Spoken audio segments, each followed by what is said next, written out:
Welcome back to ECE 442-542. Somebody's moving furniture on me. I'm going to stumble and trip on things. I'm not used to having a table right next to the desk, but you guys can work around those obstacles, and that's why we're learning how to do control design so that you can learn how to manipulate systems to maneuver around obstacles.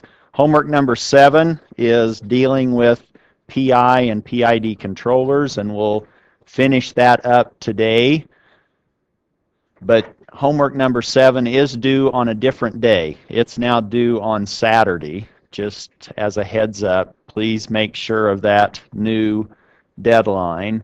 Friday is a busy day in terms of my schedule, and so I've had to slide the office hours of 30 minutes earlier in the day. So if you were thinking of seeing me Friday morning in office hours, plan on making that 10 a.m. to 11 and not the normal. But hopefully we'll move back to that normal time on subsequent Fridays, which we don't have that many of. We have 4 more lectures, and we will, in the next 3 lectures, produce new material for unit number 8, which will be down in one of our goal lists, which is state space design. So unit 8 will be a new topic, and it will be dealing with state space design. If you're in 542, you'll want to make sure that you turn in your project on the last day of class, which is at 11:59. Also, teacher course evaluations are due at that same day and time, and our final exam is on the last day of finals. And if there's conflicts between our final exam and something else, please let me know. Maybe I would like to see your other final exam schedule so that I could start maybe planning around those conflicts. We may have different conflicts relative to that final exam since it is on the last day of finals and it's on the afternoon from 1 to 3. Today we have a busy lineup, and it will be involving different things. I'm going to try to do some MATLAB in class, and we'll talk about rltool for Root Locus tool. We'll do rlocus, and that now is a MATLAB way of immediately sketching the Root Locus diagram. So if you wanted the answer in the back of the book, you now have it if you have access to MATLAB. And that assumes that you input the information correctly into MATLAB. You don't want to be using the wrong answer in the back of the book if you introduce the wrong information. And then we'll play with rloc find, or root locus find. That allows us to actually find the gain anywhere we want on the root locus diagram. That we will use MATLAB to wrap up our PID controller discussion. And then we'll move into still staying with a transfer function based design, but then we'll look at a couple of different scenarios where we might start with an unstable system, and now we have to be a little bit more creative with how we sprinkle poles and zeros onto the z-plane in order to stabilize the system and hopefully achieve the appropriate performance that we want. But typically, if you're starting with an unstable system, the key goal is to stabilize the system. Another system that sometimes presents challenges in terms of controlling is when you have zeros that are in the unstable region of the complex plane. In discrete time, the unstable region is for causal systems outside the unit circle, and those are actually referred to as non-minimum phase systems. So we'll talk about unstable systems nominally and non-minimum phase systems. How do we control those in the last part of the class today? And just as a precursor of what's coming is state space controller design, and that's Unit 8. Hopefully we finish up Unit 7 today. That's the plan. Here's a picture that you should be very comfortable seeing, and that's this block diagram with a controller and a plant. And now we have unity output feedback. with a negative sign, so we have negative feedback. And the PID controller, if I say design a PID controller, you don't have to rederive all of those formulas and try to relate T sub I, T sub D, K from the analog version. You can simply start with what we know it can be derived down into, which is two fixed poles, one at the origin and one at z equal to 1, and two adjustable zero locations. Then we can adjust the gain k, and if you're listening to this, I'm giving you a visual. I'm turning the knob k, but you can also turn these other knobs beta 1 and beta 2. Our adjustability parameters are in the numerator of that expression. The pole at z equal to 1 gives us what? What does that allow us? That usually then provides us with better steady state accuracy, doesn't it? So if we had no poles at z equal to 1 and we wanted zero error due to a constant input, we might want to locate a pole at z equal to 1. And that comes in when we have a PI controller. So there are three adjustable parameters, k bar, beta 1, and beta 2. And as I said, we can simply start with those as we go in. Suppose now, here's an example, and really for getting the most out of this lecture, I'm assuming that you're sort of sketching these diagrams as we talk about them. But here's a z-plane, and here's a plant that's first order, and it's unstable. It has a pole at z equal to 2, and I've indicated that in blue, and then I've actually already introduced the parameters associated with the PID controller. And based on what I have introduced, the poles are fixed once I have a PID controller. The betas are what I can move around. But now, based on this constellation or this pattern of poles and zeros, what's the root locus look like? Can you sketch that? And what's one of the first steps? I've already done rule 1, haven't I? I've already indicated or shown where the poles and zeros are. Now what do you want to do in sort of the first phase of a root locus sketch or design?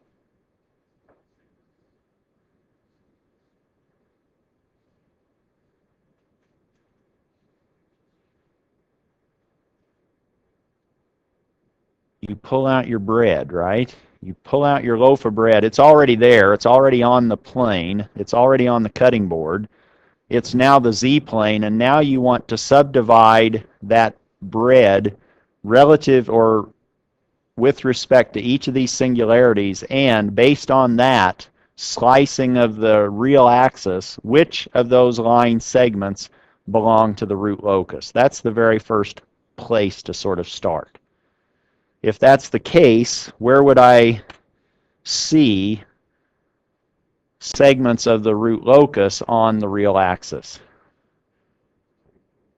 Between 1 and 2. Is everybody okay with that? So we have one segment of the real line between 1 and 2 belonging to the root locus. How many branches of the root locus belong on that segment? 2. I have 2 poles that are coming together. I have to have a breakaway between there. Now, between beta sub 2 and 1, does that belong to the root locus? No, because I have an even number of poles and zeros to the right of any point there. But now you should see then, for the same thinking, I do have a segment of the root locus between beta 1 and beta sub 2. Do I have a root locus segment or section between the origin and beta 1? No. Do I have a root locus branch or branches to the left of the origin?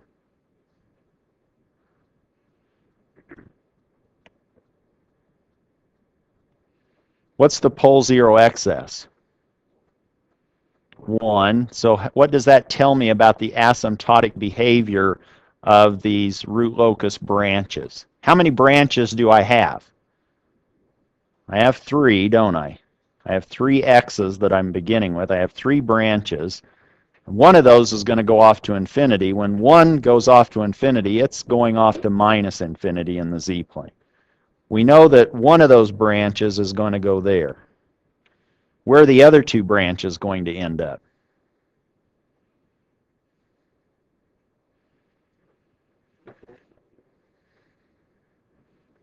What do we know about the branches of the root locus relative to poles or zeros?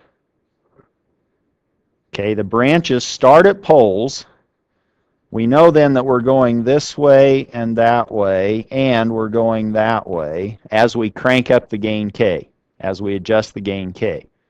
And then we approach the zeros, whether those zeros are finite or whether they are infinite. So eventually, for a large enough k, we're going off to minus infinity, and one is going to beta 1 and the other is going to beta 2. But now we need to figure out how do we connect those 2 branches that break away between 1 and 2 and re-enter between beta 1 and beta 2. And we don't have to get fancy. We can just say, oh, well, something happens here and it goes there, and this doesn't necessarily have to be a perfect circle. And it won't be, because we have not just 2 poles and a 0, but we have some breakaway point between 1 and 2 and a re-entry between beta 1 and beta 2. And what would our plan be in terms of designing a controller for this PID controlled unstable system? What might you want to, if it's not explicitly shown, implicitly have in mind when you're thinking about controlling this system?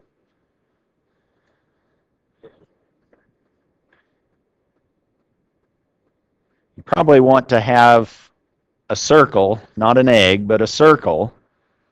And here I've tried to draw something of a circle in the highlighted yellow. You now want what to happen? You want 3 of those root locus branches to simultaneously be inside that unit circle.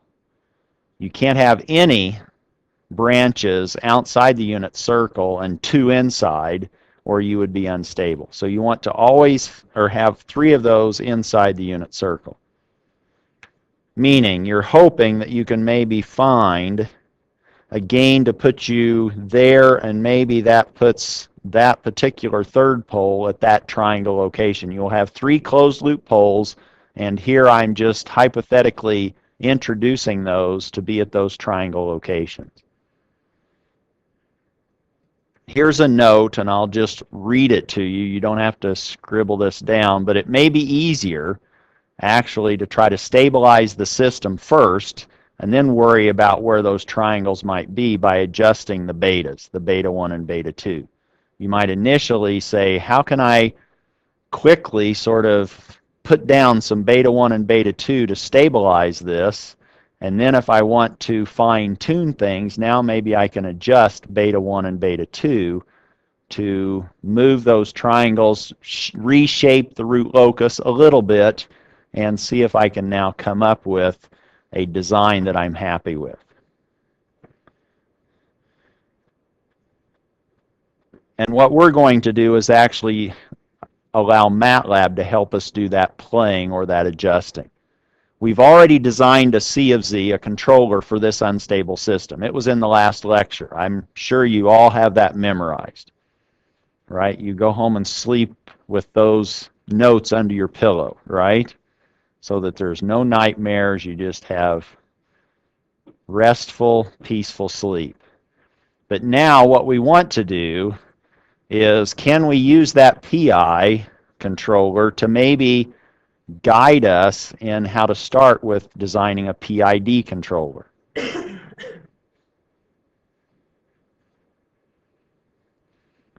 We have what was in blue based on our previous lecture. We had the PI controller we placed a 0 almost right on top of the unit circle, but a little bit inside. We put a 0 at 0.9833 because we were trying to achieve dominant poles at 0.9 plus and minus j.1. That forced that 0 to be at 0.9833. We adjusted the gain k to get us to that point of 0.9 plus and minus j.1, and that gain was 1.202. What we now want to do is see if we can adjust that a little bit differently or a little bit more by introducing another pole and another 0, or introducing a PID controller instead of a PI controller. And now I'm going to ask you, when is C sub 2 the same as C sub 1? C sub 1's in blue. What would we have to do to C sub 2 in order to make C sub 2 be the same as C sub 1? How would we make a PID controller default into looking just like a PI controller?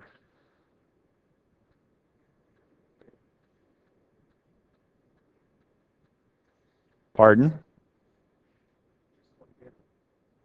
Just one beta. So now if you just have one beta, do you take that whole factor away? Because then you have that pole at the origin, and you didn't have that in the PI controller, did you?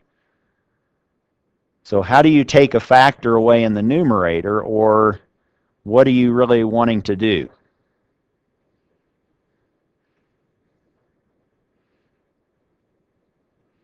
Can you make C1 equal C sub 2? And now it doesn't take too much, or once you see it, you go, oh, of course, I could have had a V8, not a V8, but a PI instead of a PID, right? If you let one of those zeros be at the origin, which means, let's say, let beta 1 be equal to 0, then those factors in the numerator and denominator cancel, and we're left with a PI controller. When C sub 2 is equal to C sub 1, that's when, let's say, beta 1 is equal to 0. Beta sub 2 is where we had it before in the PID controller, and K bar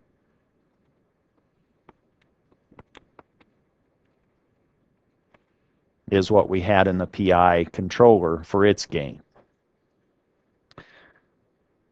Let's now illustrate what we could do relative to moving or understanding what's happening with a PI controller and how we might implement that with a PI, or convert that into a PID controller, by looking at MATLAB.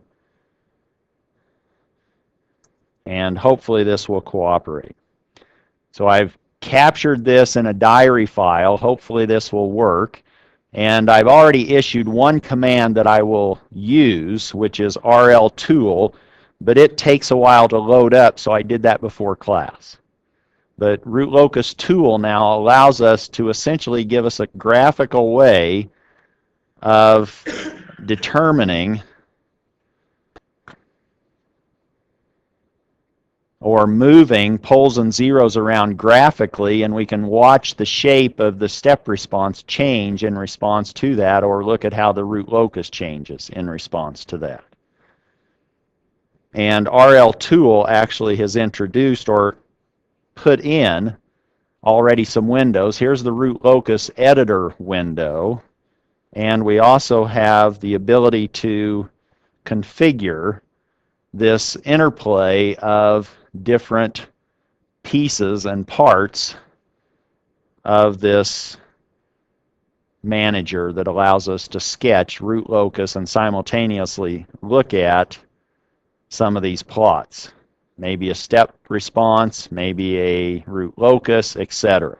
So let's see if we can do that in a little bit more gradual form. So the first thing we want to do is, let's go ahead and input our plant or our system. Let's say that that's now G, and we'll use the transfer function TF. It had a numerator of 1, a denominator that was z minus 2, and let's not even specify the sampling period. So without a sampling period that's specified, we put the last argument in transfer function as a minus 1. And that tells MATLAB, oh, this is a digital controller because he has 3 arguments, but he's not telling me what the sample period is, capital T, because it's not a positive value. He's saying it's minus 1. So now we have a unspecified sample period.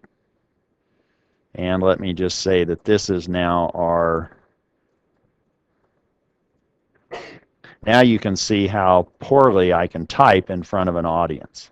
Unstable, first order system.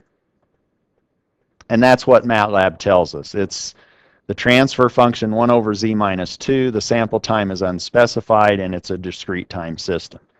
Let's go ahead and say that we already have knowledge of this PI controller, so let's create that as C1 as a transfer function, and here I'm going to go ahead and say my numerator was z minus 0.9833, so that's 1 comma minus 0.9833, and then my denominator was z minus 1, and again I don't want to worry about a sample period.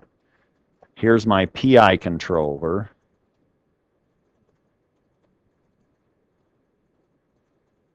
Without a gain specified. I didn't put in the 1.202, which I could, and multiply that by this numerator polynomial given as I already have put it in. So there's my controller. Now what I would really issue if I was doing this, I would say, okay, now issue the rltool command, but I've already done that, so now I can go into the rltool and actually start putting in this data relative to this block diagram configuration. This block diagram is consistent with the way that we have our block diagram. We have our controller C, we have our plant G, H, we'll just assume that's 1, and F is a feed-forward transfer function. We'll assume that's 1 also. But now what we can do is we can say, okay, if I want to specify the plant G, let me go ahead and browse what I have available, and I have G already. So let me import that.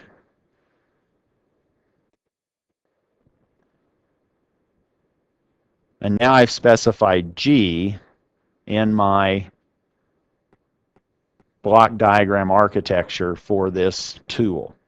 The other thing, I shouldn't have closed that up, I want to do is go ahead and implement my controller C, which I now called C1.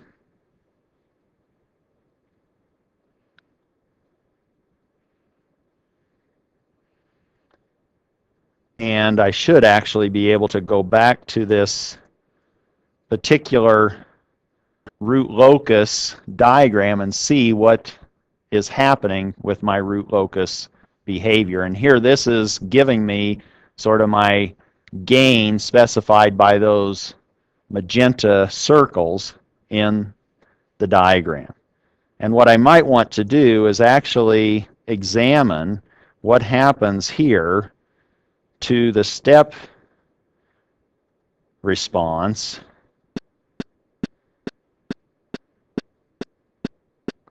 And I probably am not going to like that, but let's look at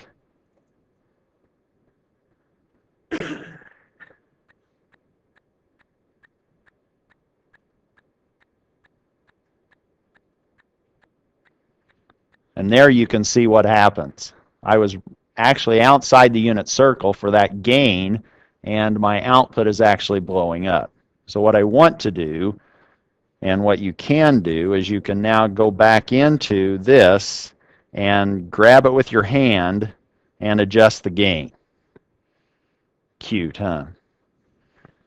So now you can look and see, oh, what's the step response do when I relocated those poles at those locations? And where did I locate those poles? This probably told me. Now my poles are at 0.91 plus and minus j 0.11. So now if I come in just a little bit, there's where we had said we wanted it before with our particular gain, and we can now see what the step response looks like in response to those pole locations. And maybe that's acceptable, maybe it's not. But what can you see relative to this plot? If you right mouse click on this, you can say, oh, what are the characteristics? You could say, let me see the peak response. And it tells you now where you're peaking. And now I'm going to left mouse on that dot. And what's my percent overshoot? I went to over 4.5, and I wanted to go to 1.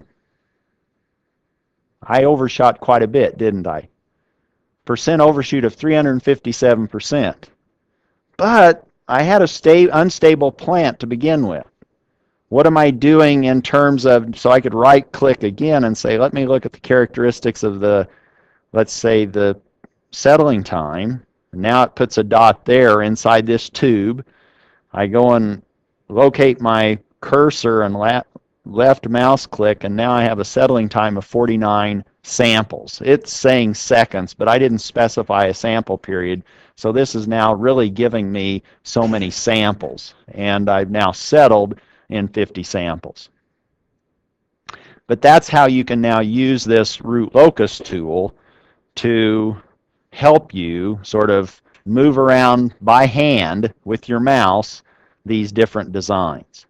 So that's the PI controller. We already knew what that was. Let's now look a little bit different way of doing this with the PID controller. So let's go ahead and say that we want to just assume that beta 1 and beta 2 are at 0.1 and 0.9. Have so many different windows, but now, where was I? Right here, assume that beta 1 and beta 2 are at 0.1 and 0.9, and let's see what happens to our behavior for that choice of beta 1 and beta 2. So if that's the case, let's create another transfer function for our controller, C2. And now, instead of trying to multiply those out in my head or on pencil and paper, I'm going to let MATLAB do it by convolving two first-order polynomials, which is not that hard to do, but I'm just showing you how you could do it if you have 5 or 6 on the final and you want to convolve those two fifth-order polynomials on the final exam. Of course, you don't have MATLAB, but you can still use this convolution idea. Just saying. So what do we want? We wanted this to be at minus 0 or z minus 0.1. That's one of the polynomials, and we'll convolve that with z minus 0.9 so that that's my first argument in this TF function, building up my transfer function. This mess of convolving two polynomials is my numerator polynomial, and it's second order. My denominator, I'm going to go ahead and say that I know what that looks like. Did I do that here? Yes, so actually I've already done this, but I'm going to see if that's correct by convolving those in MATLAB. But my denominator, let me go ahead and put that in as a second order polynomial, just to show you the different ways of inputting data in MATLAB. The second argument then needs to be quadratic, z squared with a 1 for its coefficient. The other one was minus 1, and I had 0 for the constant coefficient. Again, I want that to be an unspecified sample period, and here's my PID controller.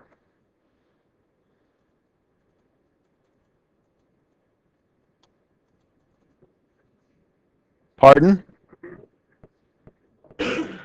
Oh, thank you so much.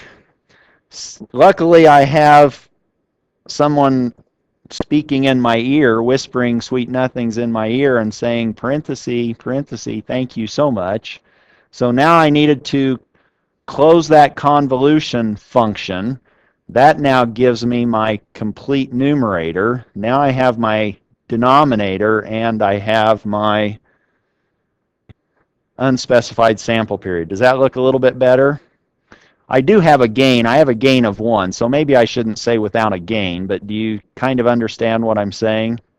Maybe it's not so clear, so let me go back and say that and be done with it. So there's my PID controller, and now what I want to do is I want to put those together. I want to multiply C2, that controller, with my plant. And I can do that just by multiplying those together, and I'm calling that my loop gain. Let me call it, yeah, just loop gain, G times C2.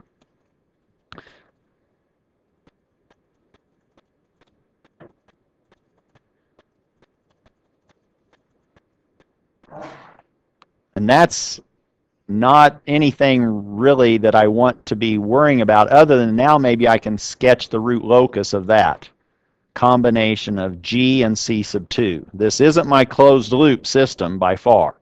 But let's now, before I do that, let me introduce another figure window so that I don't write over what I've already built with my PI controller.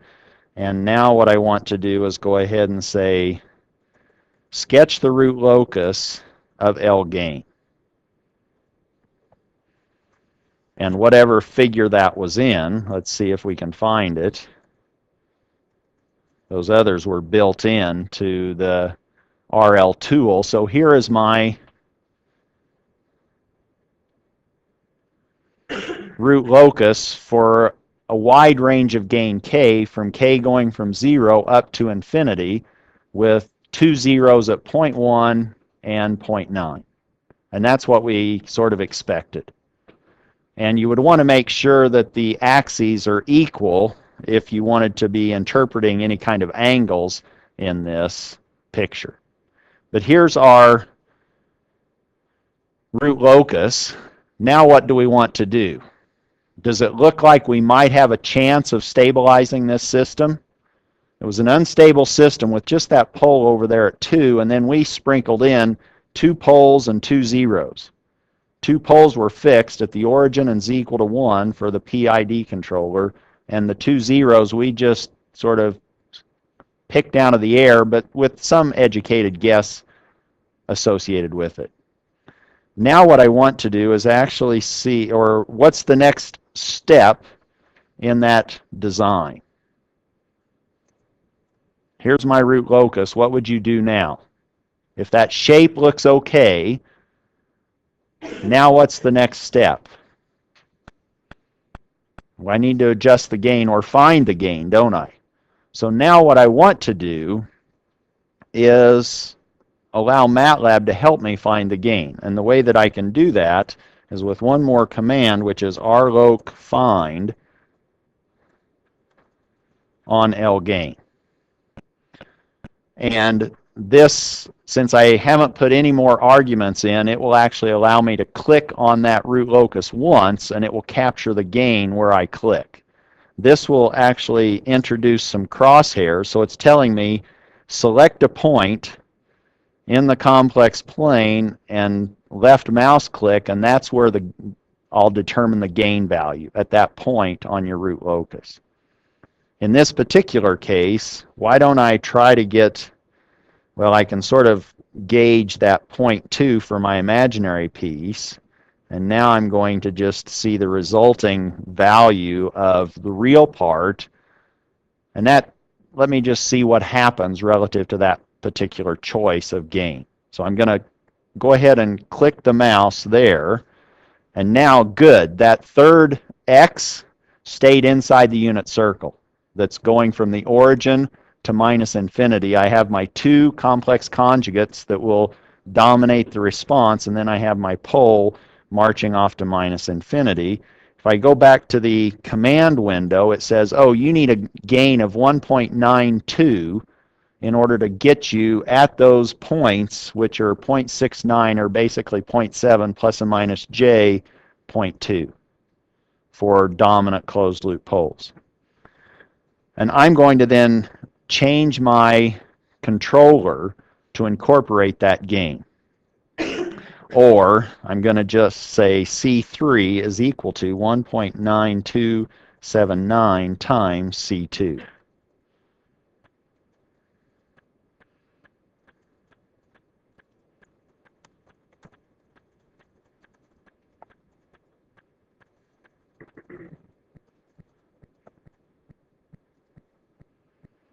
That's now a third controller. Let me combine that with my plant. So let me say now L gain 2 is going, or should I call it 3 since it's with controller 3, not 23. 523 is my office, right? But never mind. L gain 3 is going to be equal to C3 times G.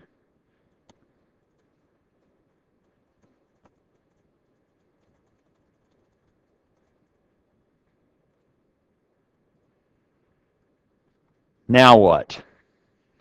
What happens if I sketch the root locus of that? I'm not going to learn anything new, am I?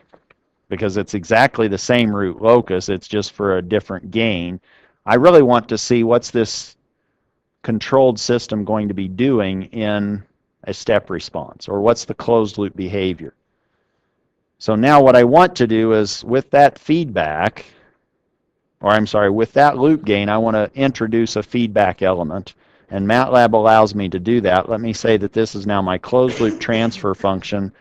I'll just say 3, and that's feedback of L gain 3 with unity output feedback.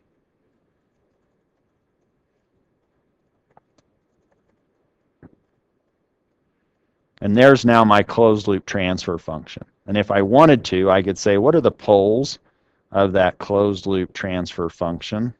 I could just say pole of CLTF3. And there they are. They should be consistent with what I picked, except I didn't know what that real pole was between the origin and minus infinity. Now I can see where it's physically located, which is at minus 0.327. And if I wanted to,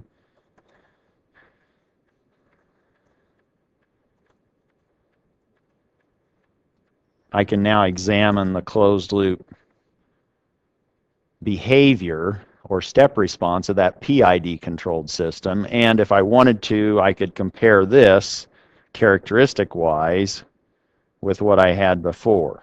Now what's my percent overshoot?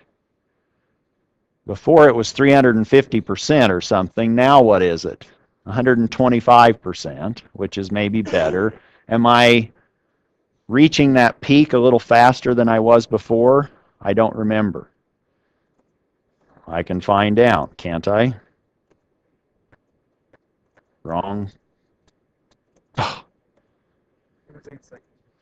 Was it 8 before? So there's 8 sample periods. And my settling time was 49. Now if I go to this one and right click, ask for the characteristics of settling time, now I'm 17 samples. So I've now sped up my response, had less overshoot, and that's a very quick comparison of PI with a PID controller. The D, the derivative part, allowed me to enhance the transient behavior of my closed loop system. It improved the percent overshoot and it improved the settling time without too much effort. And that's how you could now play with MATLAB when you want to have some fun. Questions on that?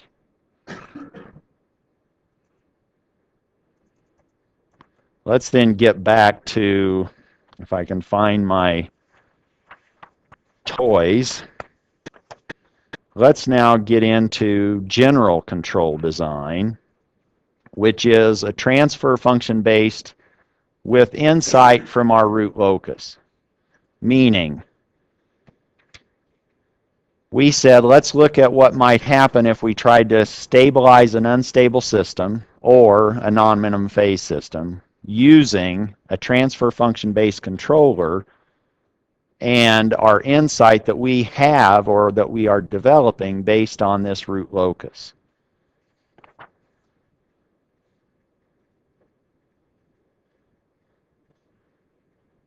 Now you can play along.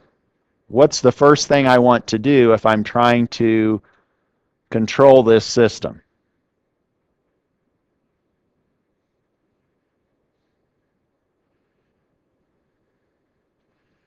On the final, you'll have to be a little quicker than what you're responding today. So now, probably the first thing, if you're doing this in a transfer function-based design, you probably want to look at the root locus of this set of poles and zeros and see if you can now pull out your zero and pole shaker and shake those in the z-plane to give you a desired behavior that you might be interested in. In this case, we have a pole at 2, a pole at 1/2, and a 0 at 1. Pardon? What is C of Z? I haven't yet specified a C of Z. So now if C of Z is a gain controller, what happens if C of Z is just a gain? What's going to happen? So now let's say that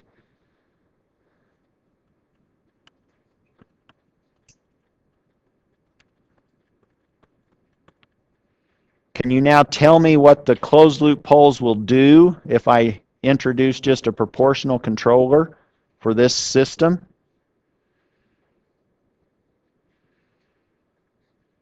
The other way of answering that is, what's the root locus look like for this system? What's the pole zero excess? 1. So this is a pretty benign root locus, isn't it? Where's my asymptote? If I have a pole zero excess of 1, what's my asymptote? Angle. Minus 180. What's my centroid of that asymptote angle? It doesn't matter. If I'm going off to minus 180, it doesn't really matter where the centroid is, does it? It could be anywhere, and it's still going off to minus 180. I now have a branch there and a branch there. And what happens as I increase the gain K? I go to my zeros. What's this root locus tell me if I'm using a pure gain controller to control this system? Can you stabilize this system with a pure gain controller? No. In this case, you're out of luck. If you tried to stabilize this with the conventional feedback configuration that we have with a pure gain, we're going to be stuck with a pole always being between 1 and 2. So no matter what the gain is, I might have a pole there, and I might have a pole there. I'm going to have 2 poles, but one of those is always outside the unit circle, and that's a bad thing, isn't it, if I wanted to try to stabilize this system. So now what do I do? With this pure gain controller, let me just say then,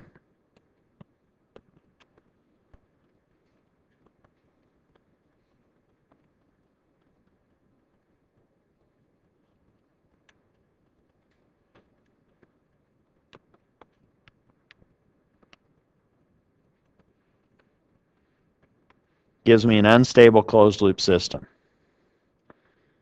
But this is why you took the class, is so you can play with poles and zeros, right? Now, you can just draw another axis. You don't have to erase anything. Just pull out another napkin and draw the z-plane. So now you have the z-plane.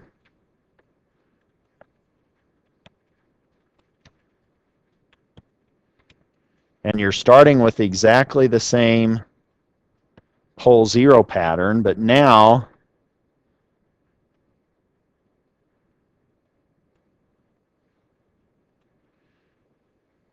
what? Is there a way to stabilize this unstable system? Can you now take a minute and figure out how you can sprinkle poles and zeros on your z-plane to maybe make this a stable closed-loop system. Is it possible to introduce a pole, a zero? Do you want to just be able to introduce a zero without a pole? No, because then you would have a non-causal controller. So you're going to have to match up. If you have 1, 0, you're going to have to introduce a pole. If you introduce 2 poles and no zeros, that's okay.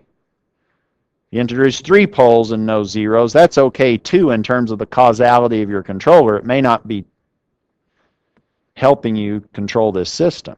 You may have to now actually introduce a pole and a zero together.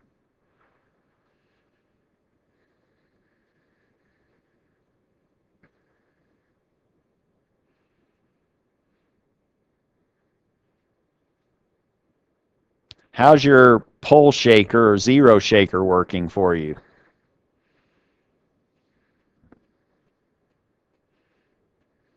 Is it working? Can you stabilize that system by sprinkling? I'm going to suggest that you can stabilize this with 1 pole and 1 zero. So I've given you a hint. Has everybody already come up with a way to do it? Well, how many choices do we have? We could maybe be here all night trying to plop down a pole and a zero, but if we have 1 pole and 1 zero, we know we're locating that on the real line. So we've restricted our attention to only worrying about placing that pole and zero on the real line.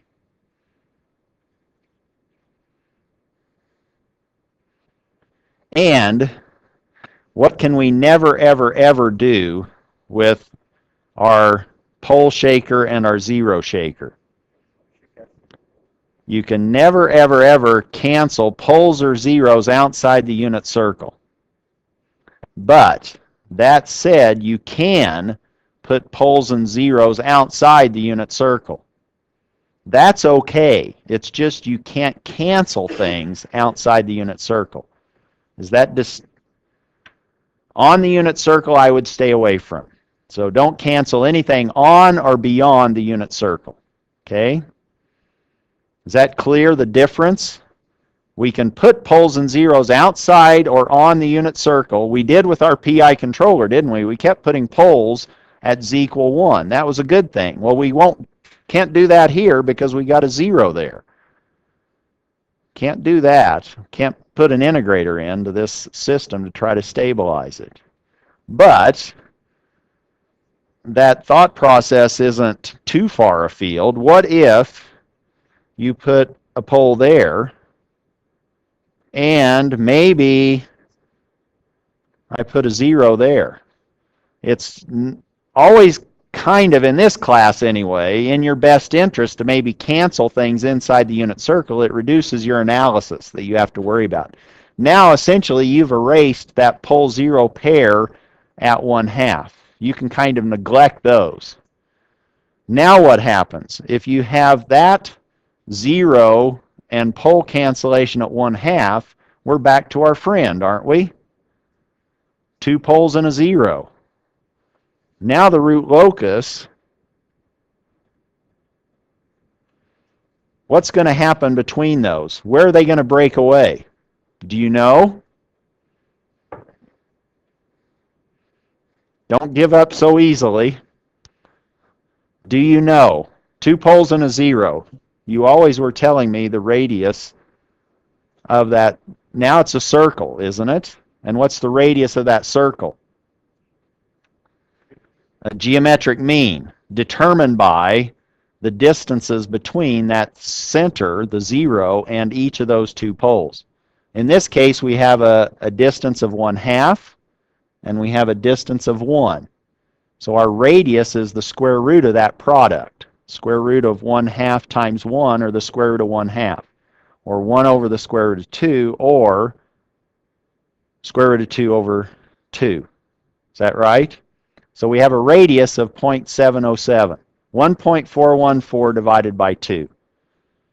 That's our radius. So if we eyeballed that, we would be, well, I'm sorry, I didn't label that, and you're wondering, where is he getting 1/2? I put that pole right there. It should have been obvious. No, I should have labeled it. But now I have a pole halfway between the 1 and the 2. It didn't have to be there. I could have put it at 3. Or maybe, depending on the time, if I speed up a little bit, we can place a pole somewhere else. But now you can see that if we're at 0.707 away from that center at z equal to 1,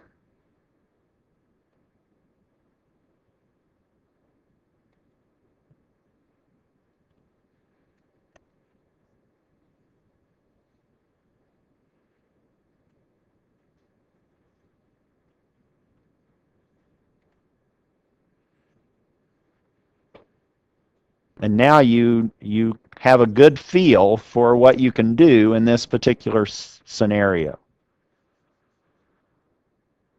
Can you find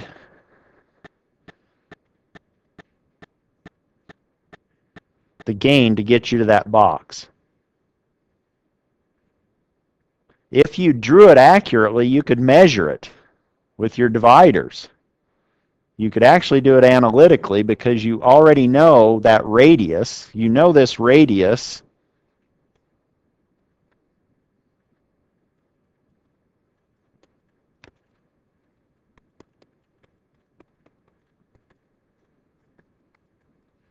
is that, and you know that distance because it's on the unit circle, if we called that c, and you know this distance because that 0 is at 1.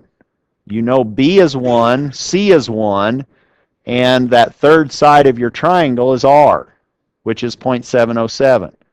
You know 3 sides of a triangle. It's actually an isosceles triangle because you have 2 sides that are the same length, but we don't need to know that. We just need to know what is this angle, let's say theta sub d. And you could compute that using the law of cosines. Once you have that box, you could find the gain to get you to that box. What's the formula for the gain?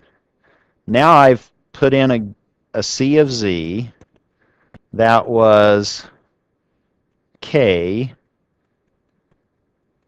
z minus 1/2, z minus 3/2, and what was my g?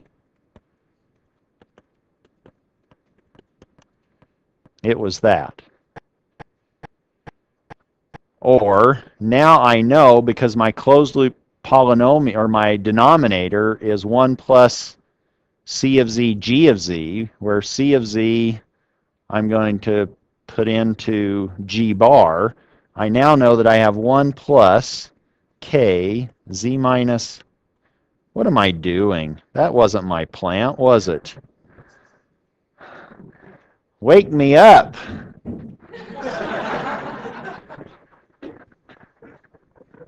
Right on cue. I called her last night and I said, I need you to come about 6:23 and pound up the posters. All right, so let me see if I can correct my mistake. That's what my g of z was for this example, correct? So that now I have z minus 1/2, z minus 1 over z minus 1/2, z minus 3/2, z minus 2 is equal to 0. I don't have to worry about those if I'm calculating k. They would cancel each other out. And now I have simplified from the magnitude condition. I can see that k is going to be the length from, or the length of that factor, z minus 3/2, the length of z minus 2 over the length of z minus 1. And I want that to be at, let's say, z squared.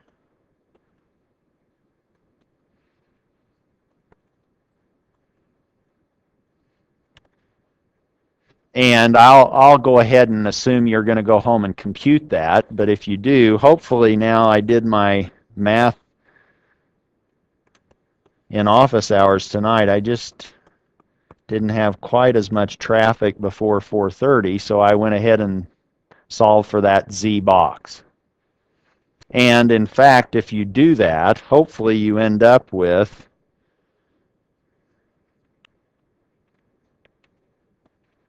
equaling 2. Check my work. Obviously, I didn't even know what the plant was before, so who knows if this is correct. But now you know how to compute or find the answer in the back of the book. What else can you find from this sketch? You know where the breakaway point is. You know where the reentry point is. What else can we tell each other? You can find K max, can't you? What's K max?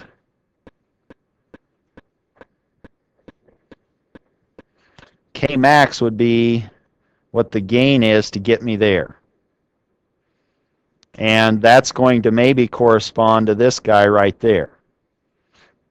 We've already re-entered. One is zipped off to -1. The other one is approaching that 0 at z equal to 1.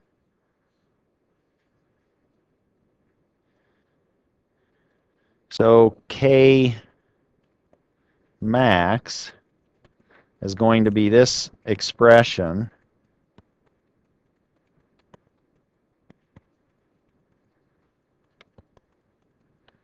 evaluated at -1, and you've probably already done that, but I hopefully calculated that to be 3.75. So we don't have much range for K for stability, but now we know that we could, for that choice of 0 in our controller and that choice of pole in our controller, use this range of K for stability.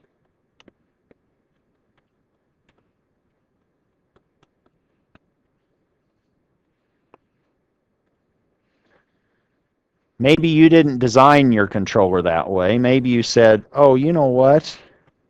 I actually wanted to design a controller a little bit differently. Here is the plant.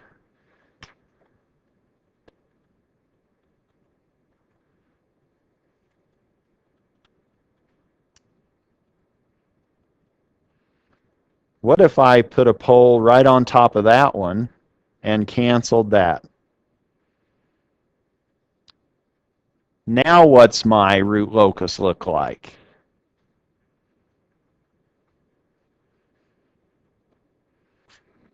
Is this point on the root locus? Is this point on the root locus?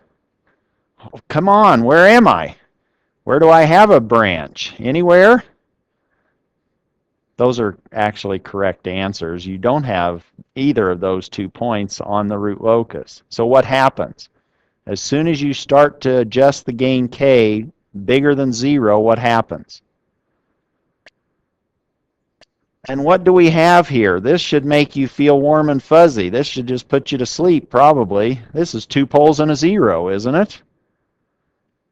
You have 2 poles and a 0. What's the geometric mean of 1 times 1 square root? I'm giving you the look. It's 1. So we have a radius of 1, and our center's at 1. This is actually...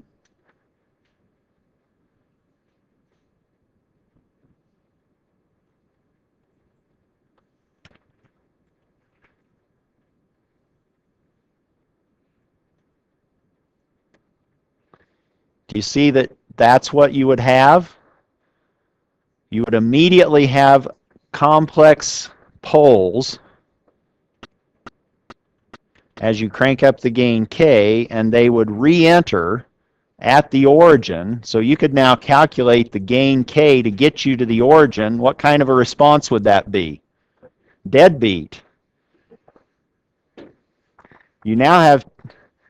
So now anytime I look at Joel, he's just going to say deadbeat. And people are going to look at me like, what's wrong with that guy?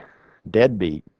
Well, I've been called worse. But Now you know what this is, right? You can find the minimum value, you can find the maximum value, similarly to just how we designed it.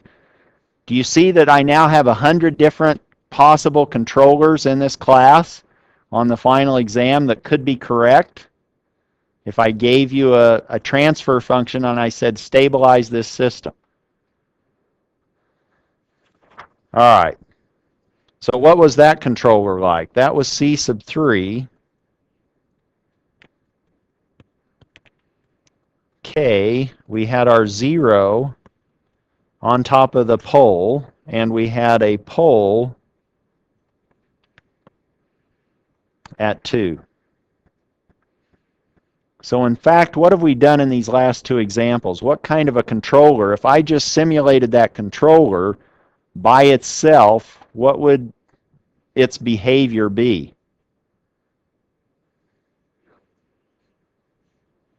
If I kicked this, if I just had that in an open loop system and I kicked it, if that was just a transfer function and I walked up and kicked it,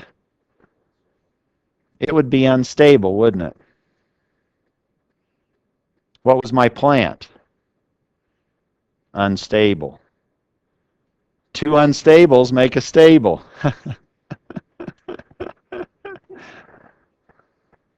Right? Just like two negatives make a positive, here you have two unstables make a stable. Maybe a good thing. All right, let's move on. But you can find the K, right, and the range of K for stability. I won't do that for you because I know you can do that on your own. Let's look at a different example because I want to cover that before we get too far afield. Here's G of Z, and suppose now I have Z minus 2 upstairs. That's my 0 factor. I have a Z and a Z minus 1. And I want you to design a controller for this system.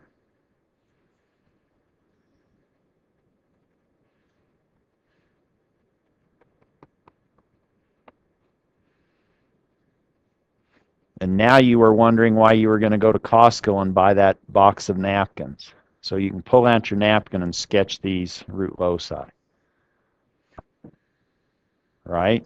You have 1,000 of these root loci to plot before the final. What's this root locus look like?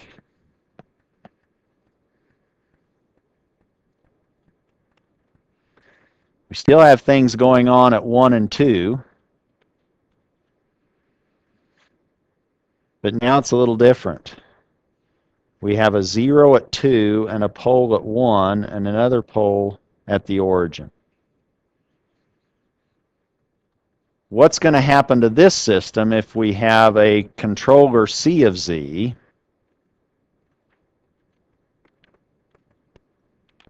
that's a pure gain?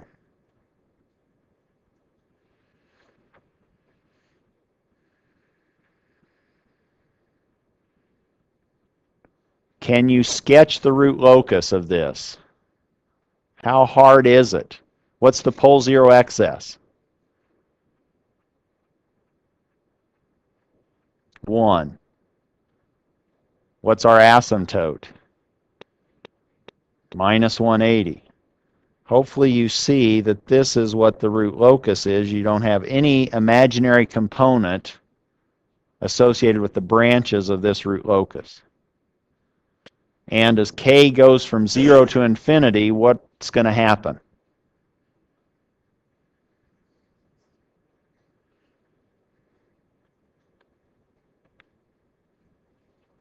Even if that star is inside minus 1, that other star is living between 1 and 2, where we don't want it to live. So a constant controller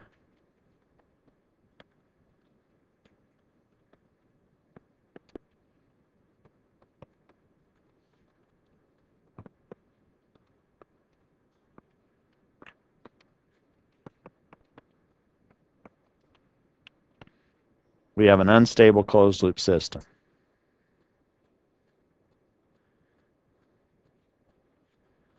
Now you pull out another napkin.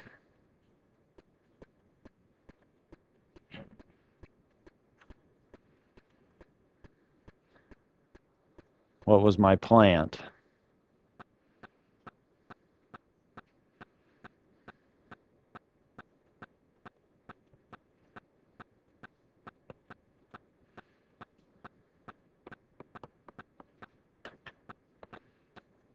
Is it possible to stabilize this system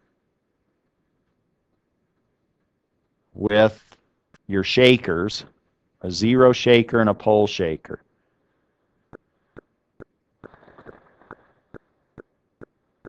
Because before, with just a pure gain, that branch was always stuck between 1 and 2. So somehow we want to get rid of that appearance of always being to the right of z equal to 1.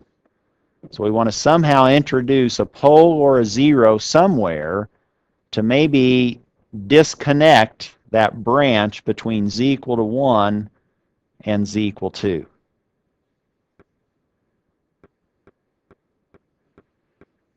Any ideas? Pardon? Another pole at 1.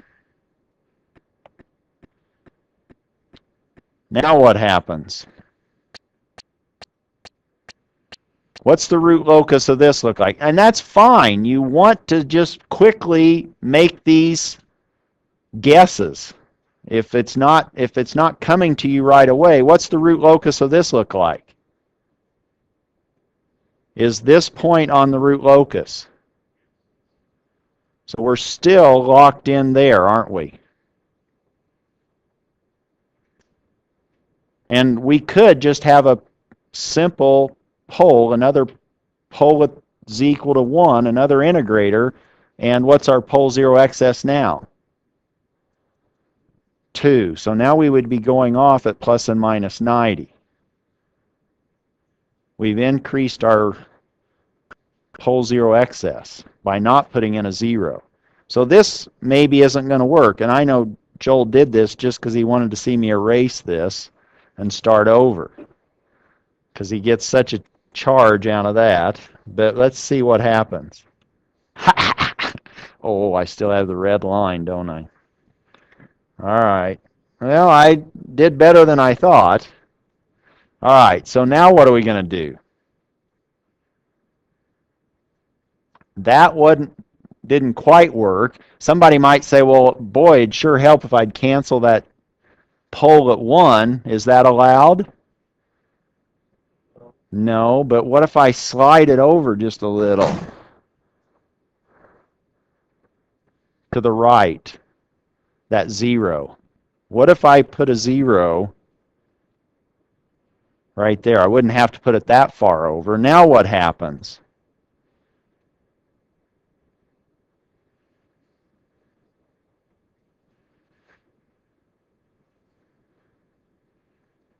And let's say that I go ahead and accompany that 0, because I can't just put a 0 down, can I?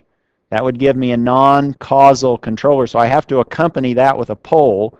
I have to put another pole down, and now let me just put a pole there just to give me something to sketch. And now what do I have? Is this line segment between 1 and, let's say, 1.5 on the root locus? No. What about between 1/2 and 1? Does that belong to the root locus? What about between the origin and 1/2? What about between the origin and minus infinity? See what the payoff is for knowing these simple root locus rules, counting an odd number? Now we know what this looks like. Now what happens? What's my pole 0 excess?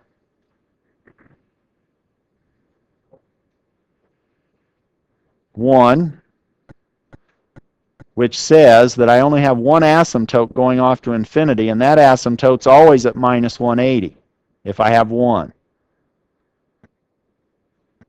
What's happening then for these? So here I have two branches, and I have to have two branches there. What's going to happen? Am I stuck on the real line for all k?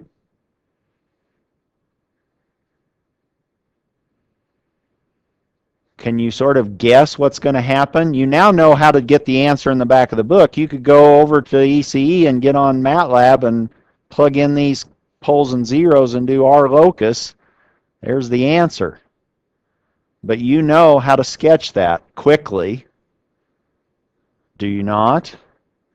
What happens between these two poles between 1/2 and 1? What occurs? A breakaway. So we know that something's doing this. What's happening between the two zeros?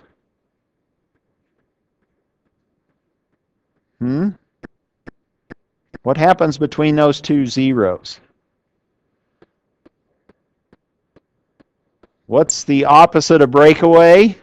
Reentry. So we have a reentry here. Well, look at that. Wait a minute. What's going on? Is there any hope? What are we looking at relative to this root locus sketch? Is there any chance that we have three branches of the root locus simultaneously inside the unit circle? What happens if we gradually increase the gain k? Do you see that this would maybe be right here, this might be here, and this might be there as we increase the gain k? Then as we increase it a little bit more, we'll get to that breakaway, and maybe that breakaway is a cloud. And so now we're here. And then what happens? Well, then we get to a box. And if we're lucky, maybe that box still hasn't gone outside the unit circle. So all of those combinations of three poles remain stable.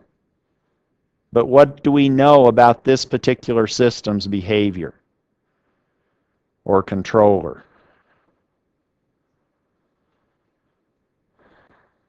We have to watch how much we turn up that gain k. We can't just get crazy with k and crank it way up, because then we'll be pushing those two branches outside the unit circle and that third branch outside of -1. So you could now compute, and here it might be easier actually to try to sketch this somewhat carefully. You could guesstimate what the value is to get you here, the k, and then you would compare it with the k to get you there. And the smaller of those k's is your upper bound on stability. If, for example, that was a star here, and star is there, is star the limiting value, or is it